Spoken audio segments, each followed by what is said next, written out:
سلام خدمت شما دکتران عزیز، کارآفرینان گرامی. امروز می‌خوایم پروژه مدیریت کلینیک دندان را برای شما معرفی کنیم. در اول برای شما یک لینک داده میشه. لینک از ما میگیرین، داخل یک مرورگر پیست میکنین، همچین صفحه برای شما باز میشه. در این صفحه در خانه اول ایمیل خود وارد میکنین، در خانه دوم پسوردی که میخواین ست کنین و در خانه سوم پسورد را تایید میکنین و روی ریست پسورد میزنین. بعد از اینکه پسورد شما ریست شد میتونید ساین این کنین یا داخل حسابتان شد.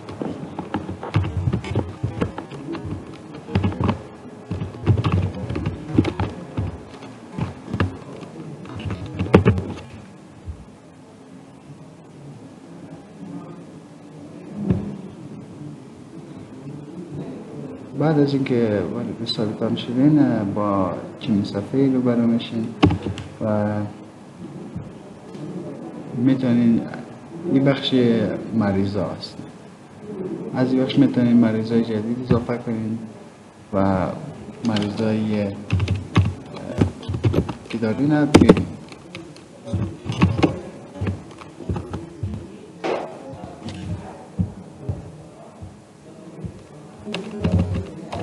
ما فعلا با داده های فیک فرم پر میکنیم.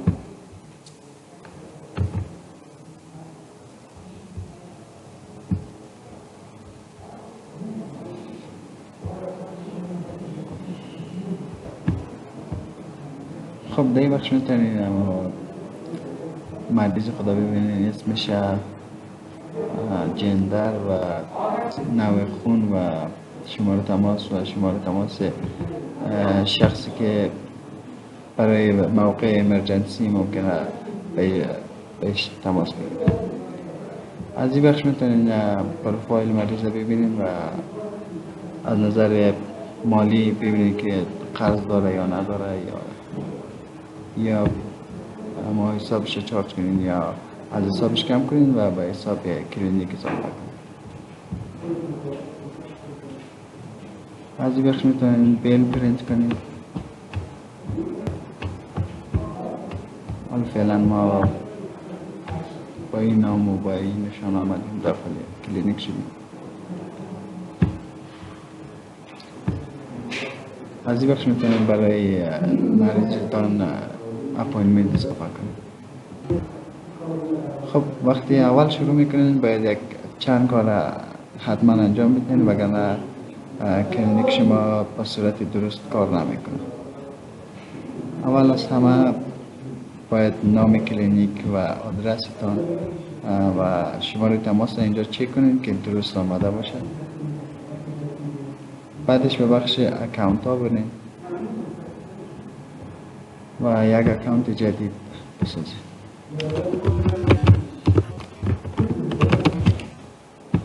که از نوع درآمد یا اینکم باشه و اکتیو یا فعال باشه.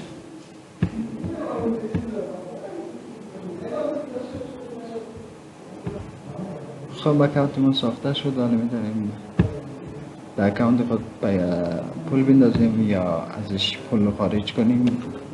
خب مثلا 10,000 افغانی برای از این اکاونت پول میندازیم. ببینید در اینجا آمد 10,000 افغانی پول داخل اکاونت آمد. خب شما همیشه باید یک اکاونت از نوع درآمد یا اینکم داشته باشین که درآمدهایی که از طرف مریض یا تداوی یا برای شما میآید در اونجا یک جای شود و جمع شود. از این قسمت میتونین از این اکاونت مثلا پول بکشین، مثلا 2,000 افغانی.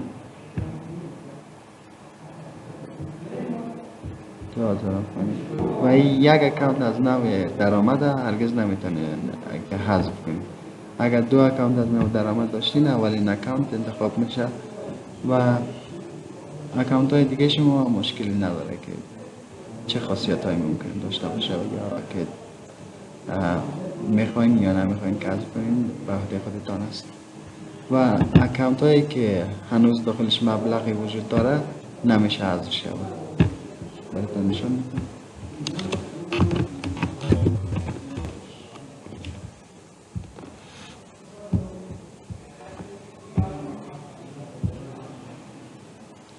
حال فعلا اکانت هیچ مبلغی داخلش وجود نداره، برای ما همین میتونیم حذف کنیم. ولی اگه مثلا 2000 افغانی داخلش پول وجود داشته باشه نمیتونیم حذف کنیم، چون مبلغی داخل اکانت وجود داره که باید صفر شود تا که بتونین اکانت حذف کنیم. بعد از او کاری که باید انجام بدین که برای کارکنانتان اضافه کنین در سیستم. از این بخش میتونین ایمیل کارمندایتان اضافه کنین. مثلا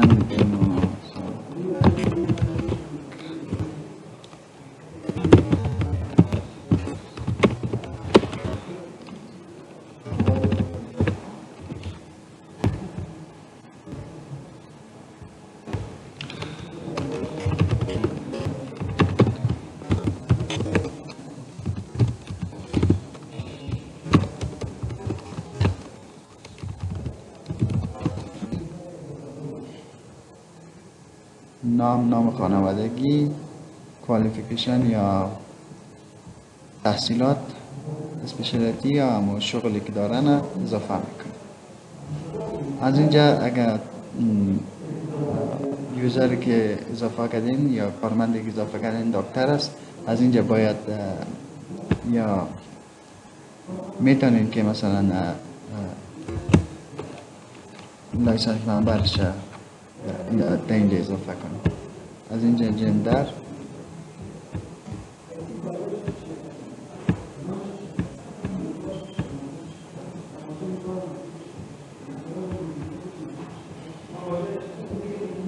ساعت شروع کار، ساعت ختم کار،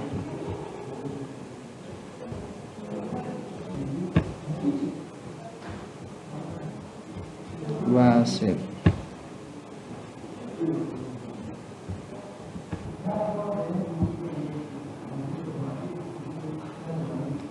خب یوزری ما ساخته شد.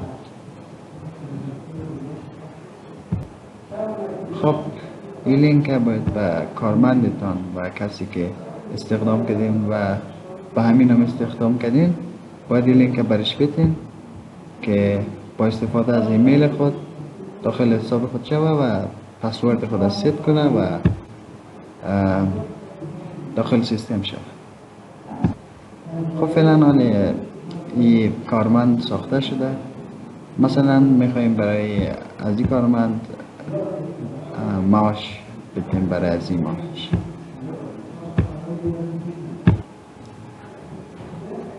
از اینجا ماه انتخاب میکنیم و در اینجا مثلا یک مبلغ وارد میکنیم بونس و ریمارکس باید یک چیزی وارد کنیم، مثلا اسم اعظمی کارمند میکنیم.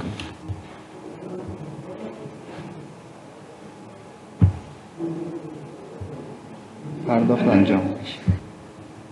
از این بخش میتونین مشخصات کارمندتان رو ببینید، وقت کار، تحصیلات و لایسنس نمبر و از اینجا میتونین کارمند دیلیت کنید. خب بخش بعدی که باید با هم برسیم سیتینگز است. در قسمت اول در برنچ شما نام کلینیک، آدرس و شماره تماس و همچنین رسیپشن فی یا فیس داخله را میتونید تعیین کنید و بخش بعدی بخش واتساپ است. در این قسمت شما همون تمپلیت ها یا قالب های پیامی که برای واتساپ میخواین ارسال کنین میتونین اینجا بسازید. مثلا برای ریمایندر مریض یا برای اینکه مریض باخبر شود که در کدام موقع مثلا اپاینمنت یا وقت ملاقات داره میتونین اینجا تنظیم کنین. وقتی که وقتی ملاقات مریض کنسل شده میتونین اینجا یک پیام تنظیم کنین که برای مریض بره و وقتی که وقتی ملاقات تکمیل شده و معالجه انجام شده یک پیام اگه خواستین میتونین ارسال کنین و اینجا یک قالب برش جور کنین. بخش بعدی بخش عملیات یا معالجه ها یا پروسیجر هایی که داخل کلینیک شما انجام میشه. از این بخش میتونین نام عملیات، کاتگوری و قیمت متوسط عملیات تعیین کنین و وقت ملاقات هایی که برای از این عملیات مورد نیاز است و وضعیت از این عملیات. مثلا فعلا میتونین این عملیات انجام بدین یا به خاطر مشکلاتی نمیتونین، میتونین از اینجا اکتیو یا این اکتیو شد. خب مثلا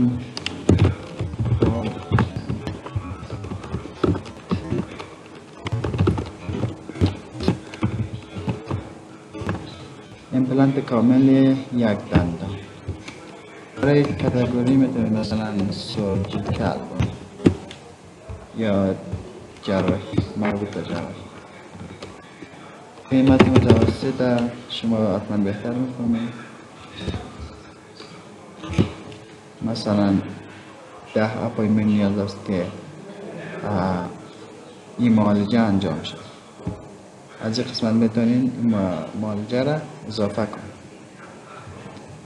خب این معالجه اضافه شد، میتونین از این قسمت ادیتش کنین، مثلا وضعیتش اکتیو یا این اکتیو کنین که فعلا مثلا میتونین که این معالجه را انجام بدین یا نه.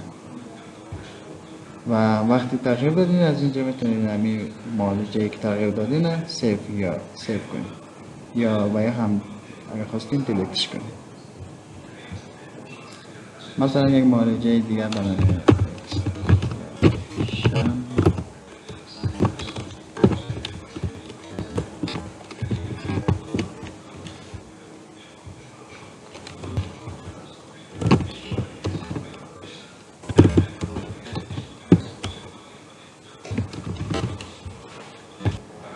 شورت ترم 2500 و در یک اپایمنت میشه که این عملیات انجام بده. از این قسمت اضافه میشه و از این قسمت در اینجا میه. در این قسمت باید تمام عملیاتی که در کلینیک شما انجام میشه را فهرست کنین تا که در قسمت های بعدی راحت تر بتونین پیش برید. این قسمت مربوط به نسخه کلینیک میشه و دواهایی که در کلینیک شما دکترها میتونن تجویز کنن. مثلا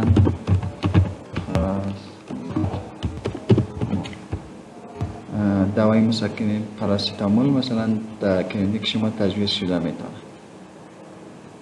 از این قسمت میتونید نام دوا را اضافه کنین و اد پرسکریپشن رو بزنین و اضافه میشه. در اینجا میتونین مثلا دواهایی که اضافه کردین ببینین، اپدیت کنین و یا دیلیت کنین.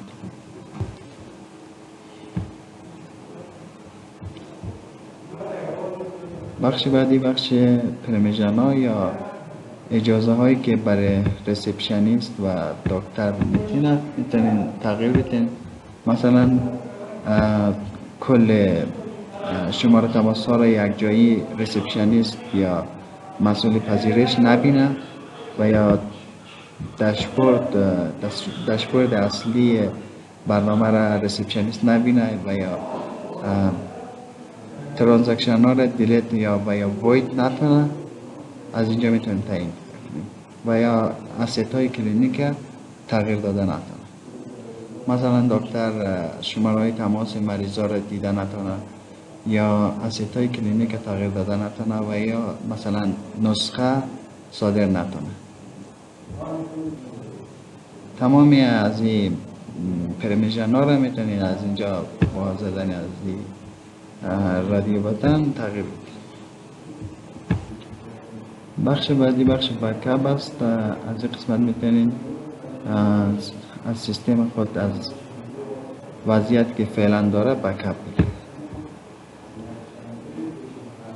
و از این قسمت میتونید تغییراتی که آوردین را ریست کنین و یا تغییراتی که آوردین را به صورت کامل سیو کنین. بخش بعدی بخش وقت ملاقات ها یا اپاینتمنت است. از این بخش میتونین وقت ملاقات اضافه کنین، تغییر بدین و یا وقت ملاقات هایی که دارین ببین. مثلا برای مریض دمو و کارمند و یا دکتر دمو ما یک وقت ملاقات میخواییم. برای عملیات اکسترکشن میخواییم یک وقت ملاقات بسازیم. برای روز ششم ماه ششم روز نهم وقتی سیف زدین اضافه میشه. روی هر روزی که بزنین میتونین این فرم بالا میایه و میتونین برای از اون روز یک وقت ملاقات بسازین. از این قسمت میتونین نمای هفته‌ای رو ببینین. به این هفته مثلا یک وقت ملاقات برای سه شنبه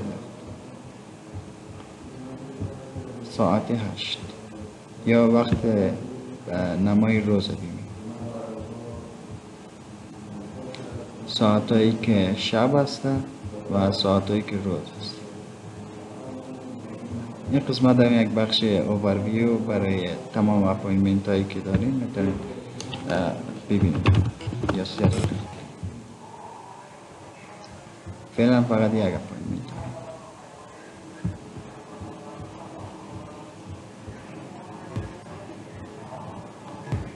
خب برای مثال این اپاینتمنت مثلا این اپاینتمنت کنسل شده. روی کنسل میزنید. یک پیام برای مریض شما میره که اپاینتمنت کنسل شده و یا برای کامپلیت شدن یا تکمیل شدن اپاینتمنت یا برای ریمایند کردن یا با خبر کردن مریض پیش از اپاینتمنت میتونید از این بتن ها استفاده کنید. از این بخش میتونین اپاینتمنتی که دارین ایدیت کنین.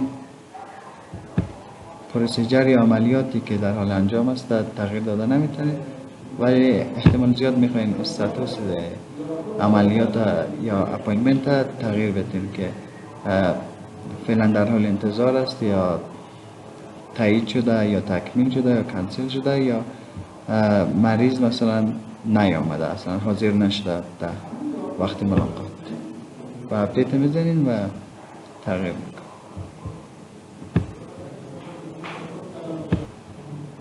خب بخش بعدی بخشی که بیشتر مربوط به دکترها میشه و یا دندان پزشکا. روی از این علامت دندان میزنین و پروفایل مریض از دید دندان پزشکی باز میشه. در این بخش امراض و یا وضعیت هایی که برای دندان ها میتونه پیش بیاید لیست شده که میتونین انتخاب کنین و روی اودونتوگرام یا چارت دندانی که ساخته شده برای شما کلیک کنین تا مفهوم مورد نظر انتقال بدین.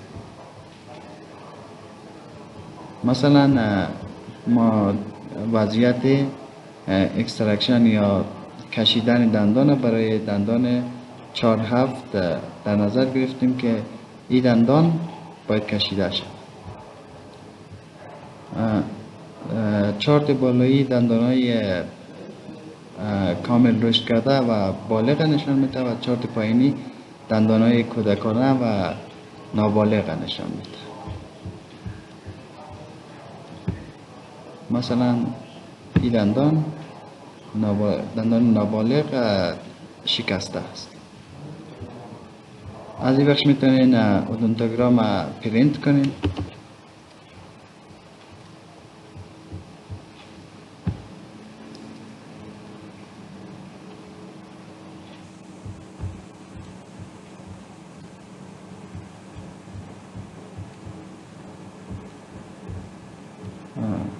کل پیج داخل سه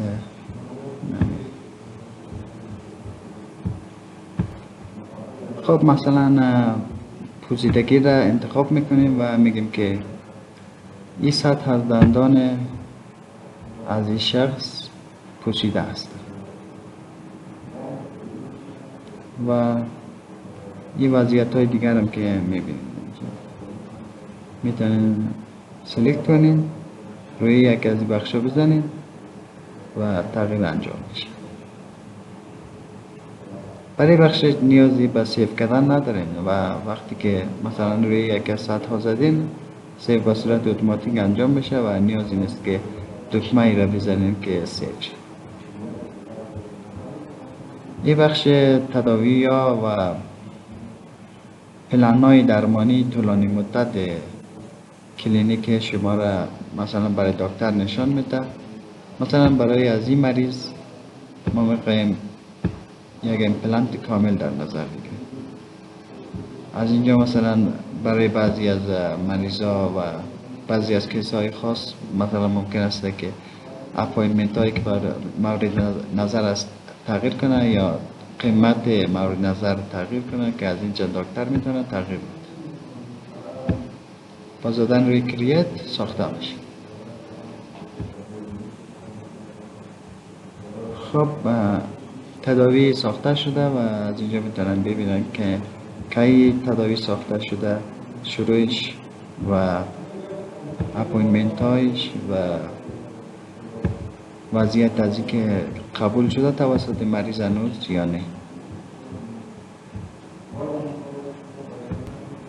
خب بخش بعدی بخش نسخه مریض است که دکتر میتونه برای مریض نسخه بده.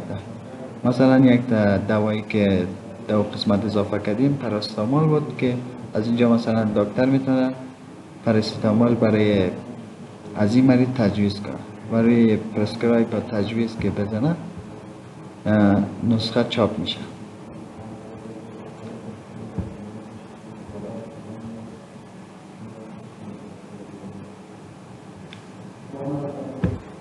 در این قسمت اپاینتمنت هایی که به این تداوی طولانی مدت لینک شدن نشان میده که فعلا هیچ اپاینتمنت برای از این تداوی در نظر گرفته نشده.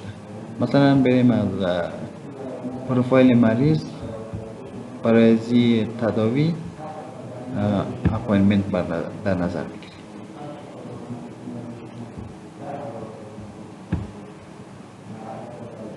از این قسمت پروفایل مریض میتونیم ببینیم که نوشته شده 20,000 افغانی فعلا مریض بدهکاره به خاطر تداوی 20,000 امپلنتی که در نظر گرفت.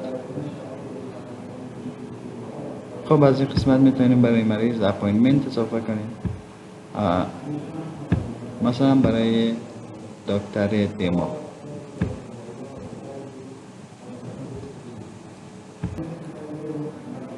خب ولی فعلا بر دلیل اسم تداوی رو نمیاره و از این بخش میتونیم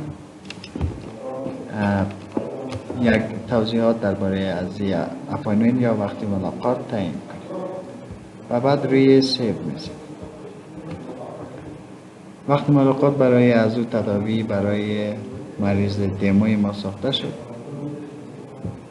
حالا فعلا میتونیم مثلا روی دندان بزنیم. در این قسمت میبینیم که یک وقت ملاقات برای از این تداوی تعیین شده برای از این زمان و برای از این دکتر. که در حال فعلا در حال انتظار است یا پندینگ. از این قسمت دکتر مثلا میتونه که استاتوس یا وضعیت از درمان تغییر بده که مثلا روی اکسپتید یا قبول شده که بزنه، یعنی تداوی توسط بیمار قبول شده و میتونه پیش بره. خب ولی مثلا وقتی ملاقات ها بریم میتونیم همون اپاینمنت جدیدی که از طریق پروفایل مریض ساختیم اینجا ببینیم که این یکی است و از طریق پیام‌های واتساپ مثلا به مریض اخطاری ارسال کنیم که اپاینمنتشان یا وقت ملاقاتشان نزدیک است. خب مثلا حالا فعلا داخل پروفایل مریض بریم و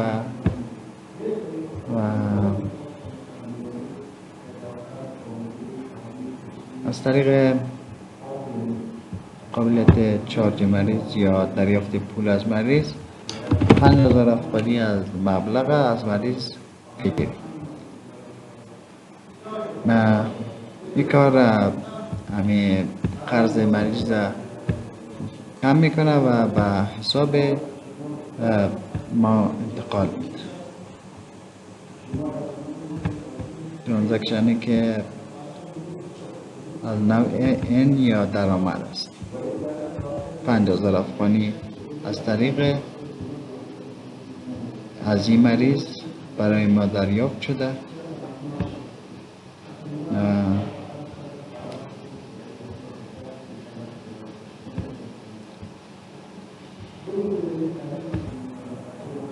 بخش بعدی بخش اکسپنس ها یا مخارج کلینیک است. از این بخش میتونین یک خرج جدید اضافه کنید، مثلا برای گاز، مثلا 10 کیلوگرم گاز قیمت از اون مصرف اضافه میکنید و تاریخ که بعد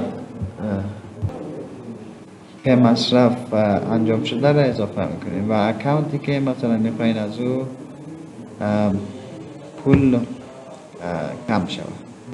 در این قسمت یک توضیحات باید دربارش نوشته کنید، مثلا پید یا پرداخت شده.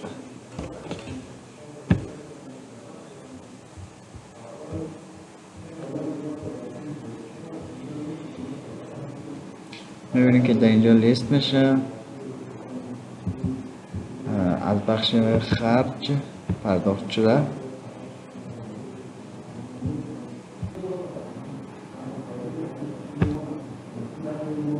خب بخش بعدی بخش کلینیک اسست یا وسایل و یا تجهیزات کلینیک است که از اینجا میتونید یک تجهیزات یا وسیله جدید به کلینیک تان اضافه کنید، مثلا ماشین اکسری.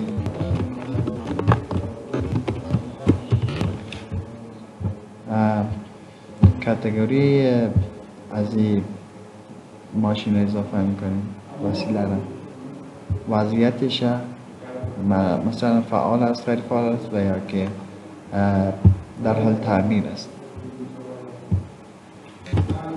مثلا قیمتش باید اینجا باید نوشته کنید که چند واحد از این ماشین داریم و در اینجا قیمتش. 2 واحد از این ماشین داریم که در اینجا مبلغ کلی که این ماشین ها قیمت دارن نشان میده. در اینجا هم تاریخ خرید میتونین اضافه کنید.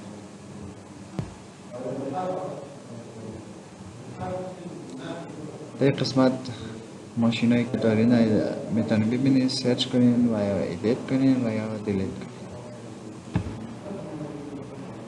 خب بخش بعدی بخش درمان ها هست که میتونید ببینید درمان هایی که در کلینیک شما انجام میشه. مثلا یک درمان برای دمو پیشنت در حال انجام است که فول ایمپلنت یک دندان که فعلا قبول شده و تاریخ آغازش ماه ششم روز 11 و قیمتش میتونید ببینید. در این قسمت یک اوورویو میتونید ببینید. خب بخش بعدی بخش داشبورد است.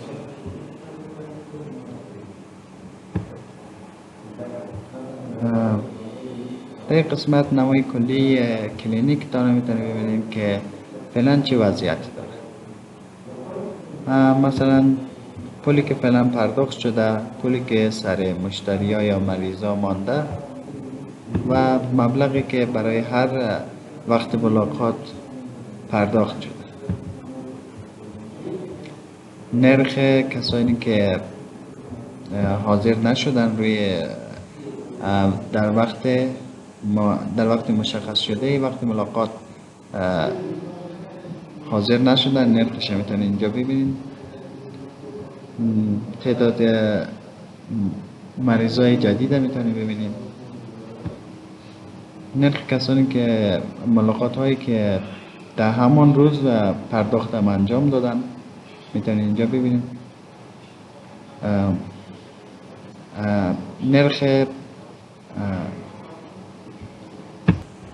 نرخ تداوی هایی که قبول شده رو میتونید ببینید که یک تداوی وجود داشت که حال فعلا نشان میده که 100% از تداوی ها قبول شده.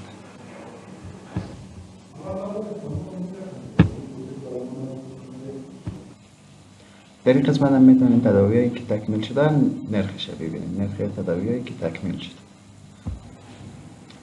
در این چارت پایین میتونید کش فلو یا جریان مالی یا پولی دارم کلینیک ببینید. اپاینمنت چارت پولی که از مستقیم از اپاینمنت های اندیویدوال و تکی گرفته شده و کش این پولی که به طور کلی گرفته شده را نشان میده. چارت بعدی چارت پرایسینگ دیسیپلین یا نظم قیمت گذاری است. در این چارت میتونید ببینید که دکترها و ریسپشنیست در چه محدوده قیمت دادن. در محدوده که شما تعیین کردین بالاتر از او یا پایین تر از او را نشان میده. و ما دو تا تریتمنت و اپاینمنت داشتیم که هر دو در محدوده قیمتی بود که تعیین شده بود در سیتیکس و پروسیجر ها. چارت بعدی چارت تریتمنت میکس یا نرخ تداویایی که در کلینیک شما انجام شده رو نشان میده. حال فعلا ما دو تا تداوی برای اکسترکشن داشتیم و تمام تداوی که داشتیم اکسترکشن بود و برای این فقط یک تا نشان. چارت بعدی چارت رفتار مشتری ها یا پیشنت بیهیویر است که اپاینمنت ها، تریتمنت ها و مریض های جدیدی که به کلینیک شما در این تایملاین اضافه شدن نشان میده. مثلا ما دو اپاینمنت در این تاریخ ها داشتیم و یک تریتمنتی که قبول شد. بخش بعدی بخش ریپورت است. در این قسمت ریپورت های کلی کلینیک خودتان میتونید ببینید. مثلا به صورت روزانه، یک هفته یا 30 روز یا 90 روز. سود خالص، درآمد و مقداری که هنوز روی سر مشتری ها مانده، قرض مانده سر مشتری ها رو میتونید در اینجا ببینید. و نرخ دریافتی شما، نرخ انکم و در مقابل دریافتی هایی که هنوز روی مشتری مانده. بخش بعدی بخش تریتمنت یلد است که نرخ هر تداوی رو نشان میده که چند درصد از درآمد شما مربوط به از این تداوی میشه. مثلا فعلا 100% از درآمد ما مربوط به اکسترکشن یا کشیدن دندان میشه. در این کارتا میدونیم مثلا تعداد کلی اپایمنت هایی که تکمیل شده، اپایمنت هایی که مریض حاضر نشده در اپایمنت و اپایمنت هایی کنسل شده و تعداد مریض های جدید ببینیم. در اینجا میتونید و بخش آخر بخش دکتر پروداکتیویتی یا عملکرد دکتران هم میتونید اینجا ببینید که مثلا ما یک دکتر داشتیم و که یک تداوی انجام داده و به صورت کلی 500 افغانی درآمد ایجاد کرد. و اگر خواستیم مثلا یک تاریخ دلبخوری را انتخاب کنید از اینجا میتونید انتخاب کنید.